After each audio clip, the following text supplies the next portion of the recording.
Well, San Jose is the first American stop on the ATP World Tour, and top seed Andy Roddick is looking to pick up his fourth SAP Open title. Well, despite his injuries, Gradkowski is hopeful to recover and expects to be on the field as early as next week. In the meantime, however, he's in full support of his teammate, Charlie Frye. Hall of Famer Rickey Henderson arrived at the A's spring training facility Saturday, and it remains to be seen if there will ever be another base stealer like Henderson. With the win over Fresno State on senior night, the San Jose State women's soccer team clinched their first regular season conference title since joining the WAC in '96. Although the Bears did not take the Pac-10 tournament title, they say they are fine with their number 8 seed. Playing in Jacksonville, however, might be a different story.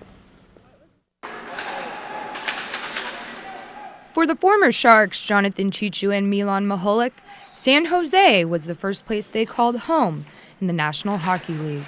Upon returning to HP Pavilion, they both agree on one thing. It's a little weird. It's gonna be special tonight, and I played for 5 years, and it's gonna be first time for me, so it's gonna be something new. But we'll see how it's gonna go. A little different, knowing I wasn't playing here coming back, but I was here for a long time, so it was nice to come back and see some friends. All eyes will also be on Danny Heatley tonight, whom the Sharks acquired from the trade. And although Heatley left Ottawa with some animosity, he's already settling in very well as a Shark. I've certainly moved on. I'm happy to be here. I'm enjoying coming to the rink and playing hockey, and that's really my focus right now. He's been great. I mean, he was brought here to score, and he's playing alongside Joe, and he's scoring key goals at big times for us and help us get wins. But he's done everything that they've asked of him. Well, it's been 3 months since the big trade between the Sharks and the Senators, but it is still strange to see Cheechoo and Mahalik not wearing teal. They were, after all, two of the crowd favorites during their time here in San Jose.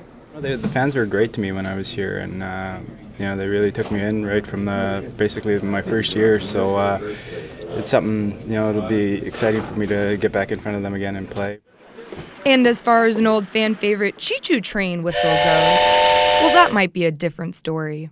I don't know if they have any of those. Maybe they have some Heatley whistles or something now, but either way, Tuesday night's game is sure to be an exciting one.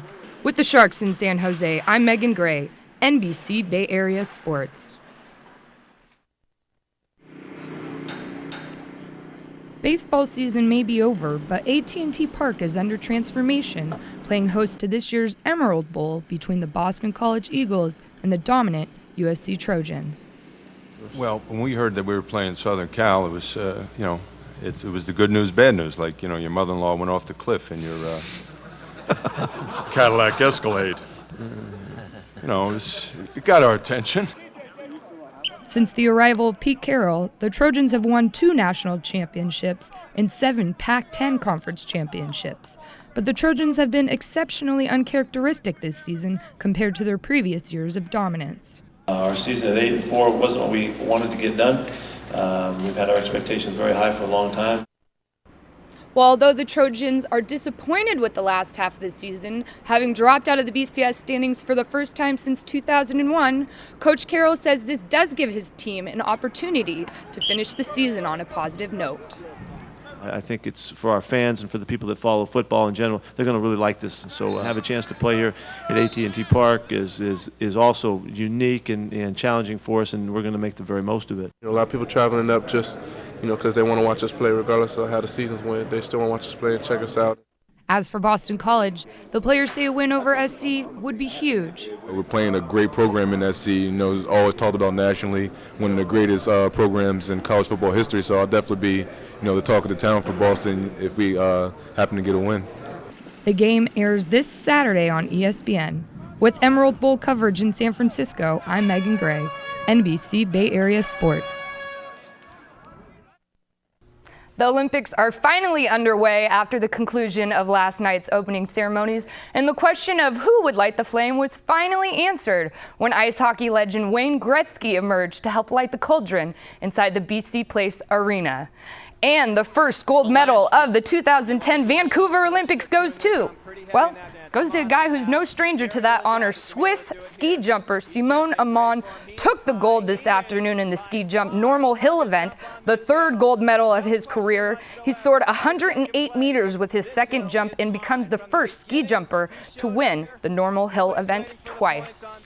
And while the Olympic Games may be underway, but not all the athletes are present and accounted for just yet. Tonight marked the last NHL games for 2 weeks, and the Sharks had their final game before the Olympic break.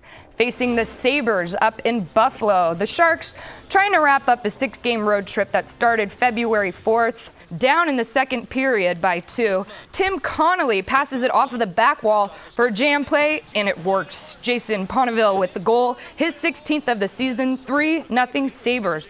Third period now, Sharks finally come a little bit to life. Kent Huskins with the unassisted goal past Ryan Miller, but it's a little too late. The Sharks, finding it hard to keep their focus, fall to the Sabres 3-1.